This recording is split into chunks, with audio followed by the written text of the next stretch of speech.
ಸಾರ್ಥಕ ಜೀವನವನ್ನು ನಡೆಸಬೇಕು ಅನ್ನುವುದೇ ಆದರೆ ಕೆಲವು ಸೂತ್ರವನ್ನು ನಾವು ಜೀವನದಲ್ಲಿ ಅಳವಡಿಸಿಕೊಳ್ಳಬೇಕು. ಸ್ವಾರ್ಥದ ಪ್ರೀತಿಯಿಂದ, ಶತ್ರುವಿನ ಮಿತ್ರರಿಂದ, ಪ್ರಯಾಣದಲ್ಲಿ ಅಪರಿಚಿತರಿಂದ, ಯಾವಾಗಲೂ ಕೂಡ ಪ್ರಶಂಸೆ ಮಾಡುವರಿಂದ, ಅಗತ್ಯಕ್ಕಿಂತ ಹೆಚ್ಚು ತಮ್ಮ ತನವನ್ನು ತೋರಿಸುವವರಿಗಿಂತ, ಮಾತು ಮಾತಿಗೂ ಕೂಡ ಬದಲಾಗುವವರಿಗಿಂತ ನಾವು ಯಾವಾಗಲೂ ಕೂಡ ದೂರ ಇರುವುದು ಒಳ್ಳೆಯದು. ಪ್ರತಿ ಬಾರಿಯೂ ಕೂಡ ಕಣ್ಣಂಚಲ್ಲಿ ಕಣ್ಣೀರು ತರಬೇಡಿ ಮತ್ತು ಹೃದಯದ ಪ್ರತಿಯೊಂದು ಮಾತನ್ನು ಕೂಡ ಎಲ್ಲರಿಗೂ ಕೂಡ ಹೇಳುವುದಕ್ಕೆ ಹೋಗಬೇಡಿ. ಜನ ಕೈಯಲ್ಲಿ ಉಪ್ಪು ಹಿಡಿದು ಓಡಾಡುತ್ತಿರುತ್ತಾರೆ. ಅದಕ್ಕಾಗಿ ನಿಮಗೆ ಆಗಿರುವಂತಹ ಗಾಯವನ್ನ ಎಲ್ಲರಿಗೂ ಕೂಡ ತೋರಿಸುವುದಕ್ಕೆ ಹೋಗಬೇಡಿ. ಯಾರು ಆ ಗಾಯವನ್ನ ಎಷ್ಟು ಸದುಪಯೋಗ ಪಡಿಸಿಕೊಳ್ಳುತ್ತಾರೆ, ಎಷ್ಟು ದುರುಪಯೋಗ ಪಡಿಸುತ್ತಾರೆ ಅನ್ನುವುದನ್ನು ಹೇಳುವುದಕ್ಕೆ ಸಾಧ್ಯವೇ ಇಲ್ಲ. ನೋಡಿ, ಜನರು ತಮ್ಮ ಸ್ಥಾನದಲ್ಲಿ ಸರಿಯಾಗಿ ಇರುತ್ತಾರೆ. ನಾವೇ ಅವರನ್ನು ಸ್ವಲ್ಪ ಹೆಚ್ಚಾಗಿ ಒಳ್ಳೆಯವರು ಮತ್ತು ನಮ್ಮವರು ಅಂದುಕೊಳ್ಳುತ್ತೇವೆ. ನೀವು ಯಾರ ಹಿಂದೆ ಬಿದ್ದೀರೋ ಅವರಿಂದ ಕೆಲವು ಸಮಯ ದೂರ ಇದ್ದು ನೋಡಿ. ನಿಮ್ಮೊಂದಿಗೆ ಮಾತನಾಡುವುದಾಗಲಿ ನಿಮ್ಮ ನೆನಪು ಕೂಡ ಅವರು ಮಾಡಿಕೊಳ್ಳುವುದೇ ಇಲ್ಲ. ಅಂಥವರಿಗಾಗಿ ನಾವು ಏಕೆ ನಮ್ಮ ಸಮಯವನ್ನು ವಿನಿಯೋಗ ಮಾಡಬೇಕು ಹೇಳಿ? ಅಂಥವರಿಂದ ಆದಷ್ಟು ದೂರ ಇರುವುದೇ ಒಳ್ಳೆಯದು. ಜೀವನ ನನಗೆ ಯಾರು ಇದ್ದರೂ ಕೂಡ ಪರವಾಗಿಲ್ಲ, ಯಾರು ಇಲ್ಲದೇ ಇದ್ದರೂ ಕೂಡ ಪರವಾಗಿಲ್ಲ, ಪಾಠವನ್ನು ಕಲಿಸಿಯೇ ಕಲಿಸಿದೆ. ಆದರೆ ಇಲ್ಲಿ ನಟಿಸುವವರು ಎಲ್ಲರೂ ಕೂಡ ನಮ್ಮವರೇ ಎನ್ನುವುದು ಬೇಜಾರು. ನೀವು ನಕ್ಕು ಬಿಡಿ, ನಾನು ಚೆನ್ನಾಗಿ ಇದ್ದೇನೆ ಎಂದು ಹೇಳಿಬಿಡಿ. ಏಕೆಂದರೆ ಇಲ್ಲಿ ಯಾರೂ ಕೂಡ ಯಾರ ಕಾಳಜಿಯನ್ನ ಮಾಡುವುದೇ ಇಲ್ಲ. ಇದುವೇ ಸತ್ಯ. ಈ ಸತ್ಯವನ್ನು ಅರಿತು ನೀವು ಜೀವನವನ್ನು ಮಾಡುವುದನ್ನು ನೋಡಬೇಕು. ಆಗ ಆಗುವುದೆಲ್ಲ ಒಳ್ಳೆಯದೇ ಆಗುತ್ತದೆ ಎನ್ನುವುದನ್ನು ಮರೆಯಲೇಬೇಡಿ. ಸಂಬಂಧಗಳನ್ನು ವಿಶ್ವಾಸ ಒಡೆದು ಹೋಯಿತು ಅಂದರೆ ಮಾತನಾಡುತ್ತೇವೆ, ಆದರೆ ಮೊದಲಿನ ಹಾಗೆ ಮರು ಮಾತನಾಡುವುದಿಲ್ಲ. ಒಂದು ಮಾತಂತೂ ಸತ್ಯ, ಯಾರು ವಿಶಾಲವಾಗಿರುವಂತಹ ಹೃದಯದವರು ಆಗಿರುತ್ತಾರೆಯೋ ಅವರಿಗೆ ನೋವು ಕೂಡ ವಿಶಾಲವಾಗಿ ಇರುತ್ತದೆ ಎನ್ನುವುದನ್ನು ಮರೆಯಲೇಬೇಡಿ. ಆದರೆ ಒಂದು ನೆನಪಿನಲ್ಲಿ ಇಟ್ಟುಕೊಳ್ಳಿ, ಇವತ್ತಿನ ಕಾಲ ನಿಮಗೆ ನೋವುಗಳು ಬಂದಿರಬಹುದು, ಆದರೆ ಖಂಡಿತವಾಗಿಯೂ ಕೂಡ ಮುಂದೆ ಒಂದು ದಿನ ಒಳ್ಳೆಯ ಸಮಯ ಎನ್ನುವುದು ಬಂದೇ ಬರುತ್ತದೆ. ಈಗಿನ ಕಾಲದಲ್ಲಿ ತುಂಬ ಕೆಟ್ಟದ್ದು ಏನಾದರೂ ಇದ್ದರೆ ಅದು ಹೃದಯದಿಂದ ತುಂಬಾ ಒಳ್ಳೆಯವರಾಗಿ ಇರುವುದು. ಜೀವಕ್ಕಿಂತ ಮಾತಿಗೆ ಎಲ್ಲಿ ಬೆಲೆ ಇರುತ್ತದೆಯೋ ನಾವು ಅಲ್ಲಷ್ಟೇ ಗೆಳೆತನವನ್ನು ಮಾಡಬೇಕು. ಕೆಲವು ಜನ ಮೇಣದ ಹಾಗೆ ಕರಗುತ್ತಾ ಸಂಬಂಧ ನಿಭಾಯಿಸುತ್ತಾರೆ, ಇನ್ನು ಕೆಲವರು ಸಂಬಂಧಕ್ಕೆ ಬೆಂಕಿಯನ್ನು ಹಚ್ಚುತ್ತಾರೆ. ಯಾವ ಸಂಬಂಧ ನಮಗೆ ಬೇಕು ಎನ್ನುವುದನ್ನು ನಾವೇ ನಿರ್ಧರಿಸಿಕೊಳ್ಳುವುದನ್ನು ಮಾಡಬೇಕು. ಈಗಿನ ಕಾಲದಲ್ಲಿ ಯಾರು ಹೇಗೆ ಬದಲಾಗುತ್ತಾರೆ ಎಂದು ಹೇಳುವುದಕ್ಕೆ ಸಾಧ್ಯನೇ ಇಲ್ಲ. ನೋಡಿ, ಕಾಲಕ್ಕೆ ತಕ್ಕಂತೆ ಸಮಯಕ್ಕೆ ತಕ್ಕಂತೆ ಬದಲಾವಣೆಯಾಗುತ್ತಾ ಮುಂದುವರಿಯುತ್ತಾರೆ. ಅವರು ಹೇಗೆ ಇವರು ಹೀಗೆ ತುಂಬ ಚೆನ್ನಾಗಿ ಗೊತ್ತಿರುತ್ತದೆ, ಆದರೆ ಸಾವು ಹೇಗೆ ಎನ್ನುವುದು ಮಾತ್ರ ಅವರಿಗೆ ಗೊತ್ತಿರುವುದಿಲ್ಲ. ನಾವು ಎಷ್ಟು ಸರಿ ಎಷ್ಟು ತಪ್ಪು ಎನ್ನುವುದು ಅವರಿಗೆ ಮಾತ್ರ ಗೊತ್ತು. ಒಂದು ನಮ್ಮ ಆತ್ಮಕ್ಕೆ, ಮತ್ತೊಂದು ಪರಮಾತ್ಮನಿಗೆ ಮಾತ್ರ ಗೊತ್ತು. ಆ ಪರಮಾತ್ಮ ಮತ್ತು ಆತ್ಮನಿಗೆ ಗೊತ್ತಿರುವುದರಿಂದ ನೀನು ಇನ್ಯಾರ ಬಗ್ಗೆಯೂ ಕೂಡ ತಲೆಯನ್ನು ಕೆಡಿಸಿಕೊಳ್ಳಬೇಕಾಗಿರುವ ಅವಶ್ಯಕತೆಯೇ ಇರುವುದಿಲ್ಲ. ಬಂದಿರುವುದೇ ಒಬ್ಬಂಟಿಯಾಗಿ, ಹೋಗುವುದು ಕೂಡ ಒಬ್ಬಂಟಿಯಾಗಿ. ಅಂದಾದ ಮೇಲೆ ಯಾರ ಮಾತಿಗೆ ಏಕೆ ತಲೆಯನ್ನು ಕೆಡಿಸಿಕೊಳ್ಳಬೇಕು? ಯಾವ ವ್ಯಕ್ತಿ ಅಳುತ್ತಾ ಕೋಪದಲ್ಲಿ ಎಲ್ಲವನ್ನ ಹೇಳಿ ಬಿಡುತ್ತಾನೆಯೋ ಆತನು ತುಂಬ ಪ್ರಾಮಾಣಿಕ ವ್ಯಕ್ತಿಯಾಗಿ ಇರುತ್ತಾನೆ. ಏಕೆಂದರೆ ಕೋಪ ಮತ್ತು ಅಳು ಮನುಷ್ಯನಿಗೆ ನಿಜ ಮಾತನಾಡಲು ಪ್ರೇರೇಪಿಸುತ್ತದೆ. ಈಗಿನ ಕಾಲದ ಸತ್ಯಾಂಶ ಏನೆಂದರೆ, ನೀವು ಹಣ ಮಾಡಿ ಜನತಾವಾದಿ ನಿಮ್ಮೊಂದಿಗೆ ಸಂಬಂಧವನ್ನು ಬೆಳೆಸುತ್ತಾರೆ. ಯಾರು ನಿಮ್ಮೊಂದಿಗೆ ಹಣ ಇಲ್ಲ ಅಂದಾಗ ಯಾರೂ ಕೂಡ ನಮ್ಮ ಬಳಿಗೆ ಬರುವುದೇ ಇಲ್ಲ. ಅಹಂಕಾರದಲ್ಲಿ ಎಂದಿಗೂ ಕೂಡ ಜೀವನವನ್ನು ಮಾಡುವುದಕ್ಕೆ ಹೋಗಲೇಬೇಡಿ. ಏಕೆಂದರೆ ಅಹಂಕಾರ ಎನ್ನುವುದು ಶಾಶ್ವತ ಅಲ್ಲವೇ ಅಲ್ಲ. ಇಂದು ನೀವು ಜೀವನದಲ್ಲಿ ಗೆಲುವನ್ನು ಸಾಧಿಸಬಹುದು, ಆದರೆ ಅದೇ ಗೆಲುವು ಕೊನೆಯವರೆಗೂ ಕೂಡ ಇರುತ್ತದೆ ಎಂದು ಹೇಳುವುದಕ್ಕೆ ಸಾಧ್ಯವೇ ಇಲ್ಲ. ಅಹಂಕಾರವನ್ನು ತೊರೆದು ಜೀವನವನ್ನು ಮಾಡುವುದನ್ನು ಮನುಷ್ಯ ನೋಡಬೇಕು. ಅಹಂಕಾರದಲ್ಲಿ ಇರಲೇಬೇಡಿ. ಅಹಂಕಾರದಿಂದ ನೆಲದ ಮೇಲೆ ಬರಲು ತುಂಬಾ ಸಮಯ ಎನ್ನುವುದು ಬೇಕಾಗುವುದೇ ಇಲ್ಲ. ಎಲ್ಲಿ ನಿಮಗೆ ಹಕ್ಕನ್ನು ನೀಡಿರುತ್ತಾರೆಯೋ ಅಲ್ಲಿ ಅಷ್ಟೇ ನಿಮ್ಮ ಹಕ್ಕನ್ನು ಚಲಾಯಿಸಬೇಕು. ಮಾಡಬೇಕು. ಬೇರೆ ಜಾಗದಲ್ಲಿ ನಿಮ್ಮ ಹಕ್ಕನ್ನು ಚಲಾಯಿಸುವುದಕ್ಕೆ ಹೋದರೆ ಖಂಡಿತವಾಗಿಯೂ ಕೂಡ ನಿಮಗೆ ಆಗುವುದೆಲ್ಲ ಕೆಟ್ಟದ್ದೇ ಆಗುತ್ತದೆ ಎನ್ನುವುದನ್ನು ಮರೆಯಲೇಬೇಡಿ. ಜೀವನದಲ್ಲಿ ಎಲ್ಲವನ್ನ ಸ್ವೀಕರಿಸುವಂತಹ ಗುಣ ಮತ್ತು ಸುಧಾರಿಸಿಕೊಳ್ಳುವಂತಹ ನಿಯತ್ತು ಇದ್ದರೆ ಮನುಷ್ಯ ತುಂಬ ವಿಷಯಗಳನ್ನು ಕಲಿಯಬಹುದು ಮತ್ತು ಏನು ಬೇಕಾದರೂ ಕೂಡ ಕಲಿಯಬಹುದು. ತಪ್ಪು ಅವರದ್ದಲ್ಲ, ನಮ್ಮದೇ. ಅವರು ಹೇಗೆ ಅಂತ ಗೊತ್ತಿದ್ದು ಅವರೊಂದಿಗೆ ಹೃದಯವನ್ನು ಬೆಸೆದುಕೊಂಡು ಇರುತ್ತೇವೆ. ತಪ್ಪು ಯಾರದ್ದು ಹೇಳಿ? ತಪ್ಪು ನಮ್ಮದೇ ಅಲ್ಲವೇ? ತಪ್ಪುಗಳನ್ನು ತಿದ್ದಿಕೊಂಡು ಜೀವನದಲ್ಲಿ ಮುಂದುವರಿಯುವುದನ್ನು ನೋಡಬೇಕು. ಆಗುವುದೆಲ್ಲ ಒಳ್ಳೆಯದಕ್ಕೆ ಎಂದು ಪರಿಭಾವಿಸುತ್ತಾ ಜೀವನದಲ್ಲಿ ಮುಂದುವರಿಯುವುದನ್ನು ನೋಡಿದಾಗ ಖಂಡಿತವಾಗಿಯೂ ಕೂಡ ಆಗುವುದೆಲ್ಲ ಒಳ್ಳೆಯದೇ ಆಗುತ್ತದೆ.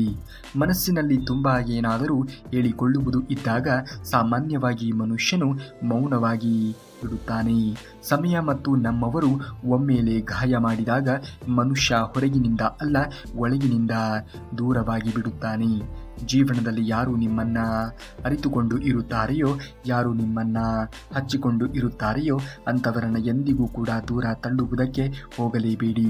ನಿಮ್ಮಿಂದ ಆದರೆ ಒಳ್ಳೆಯ ಕೆಲಸಗಳನ್ನು ಮಾಡಿ, ಒಳ್ಳೆಯ ರೀತಿಯ ವರ್ತನೆಯನ್ನು ತೋರಿ, ನಿಮ್ಮ ಅಕ್ಕಪಕ್ಕದಲ್ಲಿ ಒಳ್ಳೆಯ ವಾತಾವರಣವನ್ನು ಜೀವನದಲ್ಲಿ ಅಳವಡಿಸಿಕೊಳ್ಳುವುದನ್ನು ನೋಡಬೇಕು. ಅಂದಾಗ ಮಾತ್ರ ನಿಮ್ಮ ಜೀವನದಲ್ಲಿ ಒಳ್ಳೆಯದೇ ಆಗುವುದು. ಜೀವನ ಎನ್ನುವುದು ನಮಗೆ ಕಲಿಸಿರುವಂತಹ ಪಾಠವನ್ನು ನಾವು ಜೀವನ ಪರ್ಯಂತವಾಗಿ ನೆನಪಿನಲ್ಲಿ ಇಟ್ಟುಕೊಳ್ಳಬೇಕು. ಏಕೆಂದರೆ ಯಾವುದೇ ವಿಶ್ವವಿದ್ಯಾಲಯವೂ ಕೂಡ ಕಲಿಸಲು ಆಗದೇ ಇರುವಂತಹ ಒಂದು ಪಾಠವನ್ನು ಜೀವನ ಎನ್ನುವುದು ನಮಗೆ ಕಲಿಸಿಕೊಡುತ್ತದೆ. ಯಾರ ಜೊತೆ ಎಷ್ಟರ ಮಟ್ಟಿಗೆ ಇರಬೇಕು, ಎಷ್ಟರ ಮಟ್ಟಿಗೆ ಮಾತ್ರ ಇರಬೇಕು ಎನ್ನುವುದು ಎಲ್ಲರೂ ನಮಗೆ ಕಲಿಸಿಕೊಡುತ್ತಾರೆ. ಆ ಕಲಿಸಿಕೊಟ್ಟಿರುವುದನ್ನು ನಾವು ಜೀವನದಲ್ಲಿ ಅಳವಡಿಸಿಕೊಂಡು ಮುಂದುವರಿಯುವುದನ್ನು ನೋಡಬೇಕು. ನಮ್ಮವರು ಅಂದುಕೊಂಡು ಒಳ್ಳೆಯತನಕ್ಕೋಸ್ಕರ ಏನಾದರೂ ಮಾಡಿದ್ದೇ ಕೊನೆಗೆ ನಾನೇ ಕೆಟ್ಟವನಾಗಿದ್ದೇನೆ. ಅಹಂಕಾರ, ದುರಹಂಕಾರ, ಅಧಿಕಾರ ಯಾರಿಗೂ ಕೂಡ ಶಾಶ್ವತವಲ್ಲ. ಅದು ಕೇವಲ ಸಮಯವಿದ್ದಾಗ ಮಾತ್ರ ಇರುತ್ತದೆ ಎನ್ನುವುದನ್ನು ಮರೆಯಲೇಬೇಡಿ. ನಿಮ್ಮ ತನವನ್ನು ಅಡವಿಟ್ಟು ಯಾರನ್ನೂ ಕೂಡ ಮೆಚ್ಚಿಸುವಂತಹ ಕೆಲಸಕ್ಕೆ ಮುಂದಾಗಲೇಬೇಡಿ. ಯಾರೂ ಕೂಡ ಇಲ್ಲಿ ನಿಮ್ಮನ್ನು ಮೆಚ್ಚಿಕೊಳ್ಳುತ್ತಾರೆ ಎಂದು ಹೇಳುವುದಕ್ಕೆ ಸಾಧ್ಯವೇ ಇಲ್ಲ. ನಿಮ್ಮ ಪಾಡಿಗೆ ನೀವಿದ್ದು ನಿಮ್ಮ ಕೆಲಸ ಕಾರ್ಯಗಳನ್ನು ಮಾಡುತ್ತಾ ಮುಂದುವರಿಯುವುದನ್ನು ನೋಡಬೇಕು. ನೀವೇನಾದರೂ ಶ್ರೀಕೃಷ್ಣ ಪರಮಾತ್ಮನ ಭಕ್ತರೇ ಆಗಿದ್ದರೆ ತಪ್ಪದೇ ಈ ವಿಡಿಯೋಗೆ ಲೈಕ್ ಮಾಡೋದನ್ನು ಮಾತ್ರ ಮರೆಯಬೇಡಿ. ಇನ್ನು ಹೈಪ್ ಮಾಡೋದನ್ನು ಮಾತ್ರ ಮರೆಯಲೇಬಾರದು. ತೂತು ಬಿದ್ದಿರುವಂತಹ ಡೋಣಿಯಲ್ಲಿ ನದಿ ದಾಟುವುದು ಒಂದೇ. ನಂಬಿಕೆ, ಮೋಸ, ಕಪಟ, ವಂಚನೆ, ನಂಬಿಕೆ ದ್ರೋಹವನ್ನು ಮಾಡುವಂತಹ ಸಮಯ ಸಾಧಕರ ಸ್ನೇಹವನ್ನು ಬಯಸುವುದು ಕೂಡ ಒಂದೇ.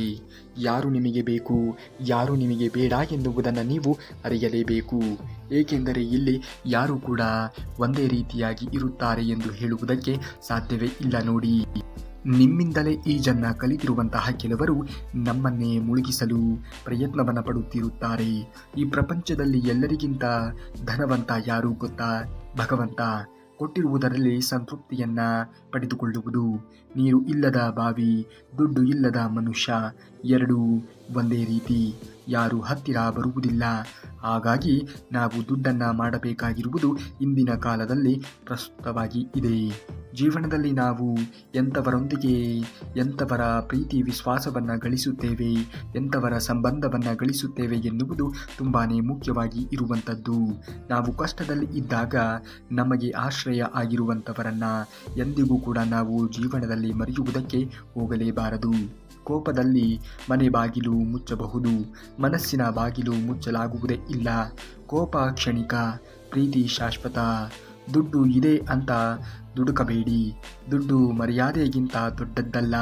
ಮೋಸಗಾರರು ತಾವು ನಿಷ್ಠೆ ಇಲ್ಲದೆ ಇದ್ದರೂ ಕೂಡ ಇತರರನ್ನು ನಿಷ್ಠೂರವಾಗಿ ಇರಬೇಕೆಂದು ಬಯಸುತ್ತಾರೆ. ಜೀವನದಲ್ಲಿ ನಾವು ಅಂದುಕೊಂಡು ಹೋಗುವುದೇ ಒಂದು, ಜೀವನ ಎನ್ನುವುದು ಸಾಗುತ್ತಾ ಮುಂದುವರಿಯುವುದೇ ಒಂದು. ಎಲ್ಲವನ್ನ ನಾವು ಅನುಸರಿಸಿಕೊಂಡು ಮುಂದುವರಿಯುವುದನ್ನು ನೋಡಬೇಕು. ಅವಕಾಶ ಸಿಕ್ಕಾಗ ಮಾತ್ರ ಸರಿಯಾದ ರೀತಿಯಲ್ಲಿ ಬಳಸಿಕೊಳ್ಳುವುದನ್ನು ನೋಡಬೇಕು. ದೇವರು ಎಲ್ಲರಿಗೂ ಕೂಡ ಅವಕಾಶವನ್ನು ಕೊಡುತ್ತಾನೆ. ಆದರೆ ಆ ಅವಕಾಶವನ್ನು ನಾವು ಯಾವ ರೀತಿಯಾಗಿ ಸರಿಯಾದ ರೀತಿಯಲ್ಲಿ ಸದುಪಯೋಗ ಮಾಡಿಕೊಂಡು ಇರುತ್ತೇವೆ ಅನ್ನುವುದರ ಮೇಲೆ ನಮ್ಮ ಮುಂದಿನ ಭವಿಷ್ಯ ಎನ್ನುವುದು ನಿರ್ಧಾರವಾಗುತ್ತದೆ ಎನ್ನುವುದನ್ನು ಮರೆಯಲೇಬೇಡಿ. ಅವಕಾಶ ಪ್ರತಿಯೊಬ್ಬರಿಗೂ ಕೂಡ ಸಿಗುತ್ತದೆ, ಆದರೆ ಕಾಯಬೇಕು ಅಷ್ಟೇ. ಒಂದು ತಪ್ಪನ್ನು ಸರಿ ಎಂದು ಸಾಬೀತುಪಡಿಸಲು ಮತ್ತೊಂದು ತಪ್ಪನ್ನು ಮಾಡುತ್ತೇವೆ. ಮೊದಲ ತಪ್ಪು ಒಪ್ಪಿಕೊಂಡಿದ್ದರೆ ಆ ಸಮಸ್ಯೆ ಇರುವುದಿಲ್ಲ. ಸಣ್ಣತನ ನಮ್ಮ ಇಡೀ ವ್ಯಕ್ತಿತ್ವವನ್ನು ಕುಗ್ಗಿಸುತ್ತದೆ. ದೊಡ್ಡ ಕೆಲಸದ ಜವಾಬ್ದಾರಿ ಹೊತ್ತಿರುವಾಗ ಸಣ್ಣತನ ತೋರಿಸುವುದಕ್ಕೆ ಹೋಗಬೇಡಿ. ಜೀವನದಲ್ಲಿ ಆಗುವುದೆಲ್ಲ ಒಳ್ಳೆಯದೇ ಎಂದು ಪರಿಭಾವಿಸುತ್ತಾ ಮುಂದುವರಿಯುವುದನ್ನು ನೋಡಬೇಕು. ಶ್ರೀಕೃಷ್ಣ ಪರಮಾತ್ಮನು ಇದ್ದಾನೆ. ಯಾರಿಗೆ ಯಾವುದನ್ನು ಯಾವ ಸಂದರ್ಭದಲ್ಲಿ ಕರುಣಿಸಬೇಕೋ ಆತನಿಗೆ ತುಂಬ ಚೆನ್ನಾಗಿ ತಿಳಿದಿದೆ. ಸಮಯ ಸಂದರ್ಭ ಎನ್ನುವುದು ಕೂಡಿ ಬಂದಾಗ ಖಂಡಿತವಾಗಿಯೂ ಕೂಡ ಕರುಣಿಸಿಯೇ ಕರುಣಿಸುತ್ತಾನೆ. ದುರ್ಬಲರು ಪ್ರತೀಕಾರ ತೆಗೆದುಕೊಳ್ಳುತ್ತಿದ್ದಾರೆ, ಶಕ್ತರು ಕ್ಷಮಿಸಿಬಿಡುತ್ತಿದ್ದಾರೆ. ಆದರೆ ಬುದ್ಧಿವಂತರು ವಿರೋಧಗಳನ್ನು ಉದಾಸೀನ ಮಾಡಿಬಿಡುತ್ತಾರೆ. ಬದುಕಿನಲ್ಲಿ ಕೆಲವೊಮ್ಮೆ ಎಲ್ಲರೂ ಕೂಡ ಅವರವರ ದೃಷ್ಟಿಕೋನದಿಂದ ಸರಿಯಾಗಿ ಇರುತ್ತಾರೆ. ತಪ್ಪು ಪರಿಸ್ಥಿತಿಯಲ್ಲಿಯೂ ಕೂಡ ವ್ಯಕ್ತಿ ಇದ್ದು ಎನ್ನುವುದು ಯಕ್ಷ ಪ್ರಶ್ನೆಯಾಗಿಯೇ ಉಳಿದುಬಿಡುತ್ತದೆ. ಜೀವನದಲ್ಲಿ ಪರೀಕ್ಷೆಗಳನ್ನು ದೇವರು ಕೊಡುವುದು ಸಹಜ. ಆದರೆ ಆ ಪರೀಕ್ಷೆಗಳನ್ನು ಮೆಟ್ಟಿ ನಿಂತು ಜೀವನದಲ್ಲಿ ಮುಂದುವರಿಯುವುದನ್ನು ನೋಡಿದಾಗ ಮಾತ್ರ ಬದುಕಿನಲ್ಲಿ ನಾವು ಮುಂದೆ ಬರುವುದಕ್ಕೆ ಸಾಧ್ಯವಾಗುತ್ತದೆ ಎನ್ನುವುದನ್ನು ಮರೆಯಲೇಬೇಡಿ. ಎಚ್ಚರ ಎನ್ನುವುದು ತುಂಬಾ ಅವಶ್ಯಕತೆ. ಏಕೆಂದರೆ ಜನರು ಯಾವಾಗ ಹೇಗೆ ಬದಲಾಗುತ್ತಾರೆ ಎಂದು ಹೇಳುವುದಕ್ಕೆ ಸಾಧ್ಯವೇ ಇಲ್ಲ. ಈ ಬದಲಾವಣೆಗಳಿಗೆ ತಕ್ಕಂತೆ ನಾವು ನಮ್ಮ ಜೀವನವನ್ನು ಅನುಸರಿಸಿಕೊಂಡು ಮುಂದುವರಿಯುವುದನ್ನು ನೋಡಬೇಕು. ಎಚ್ಚರ.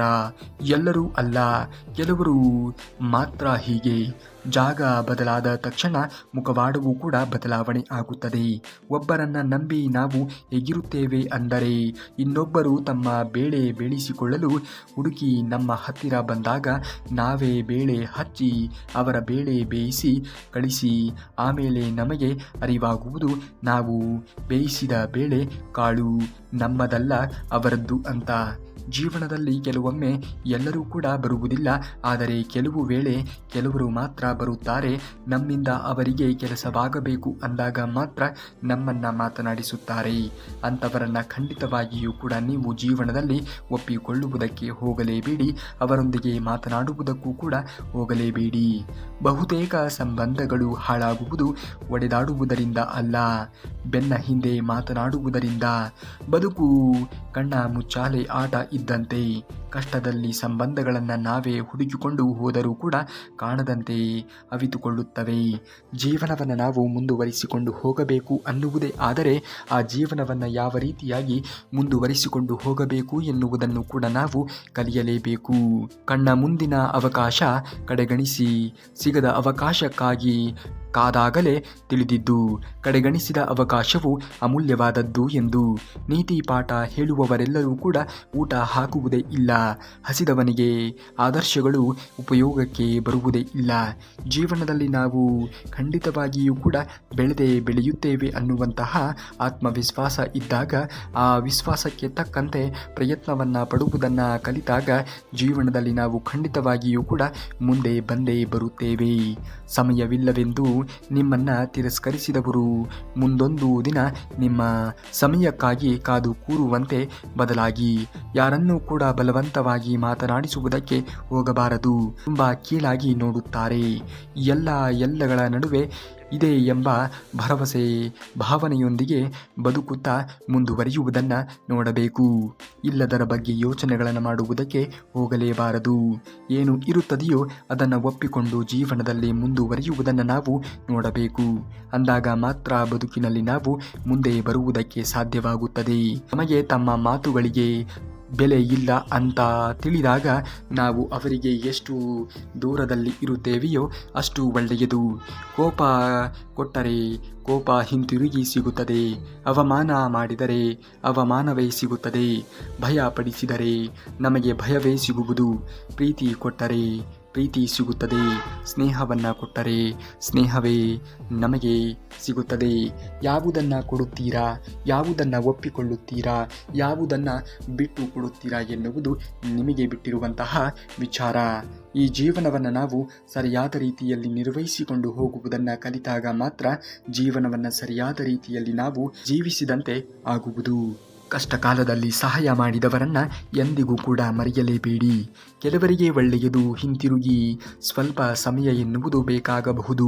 ಅದು ಅವರ ಕರ್ಮದ ಲೆಕ್ಕಾಚಾರವಾಗಿದೆ. ಕೋಪ, ಅವಮಾನ, ನಿಂದನೆ ಮಾಡಿದವರಿಗೂ ಕೂಡ ಮನದಲ್ಲಿ ಪ್ರೀತಿಯನ್ನೇ ಕೊಡೋಣ, ಪ್ರೀತಿಯನ್ನೇ ಹಂಚೋಣ. ಎಲ್ಲವೂ ಕೂಡ ಒಳ್ಳೆಯದೇ ಆಗುತ್ತದೆ. ಒಳ್ಳೆಯ ಆಶಾಭಾವನೆ ಎನ್ನುವುದು ನಮ್ಮಲ್ಲಿ ಇರಬೇಕು ಅಷ್ಟೇ. ಶುಭ ಭಾವನೆಗಳನ್ನೇ ಇಟ್ಟುಕೊಳ್ಳೋಣ. ಹಳೆಯ ಲೆಕ್ಕಾಚಾರ ಮುಗಿದ ಮೇಲೆ ಒಂದಲ್ಲೊಂದು ಪ್ರೀತಿಯಾಗಿಯೇ ಇರಬೇಕು.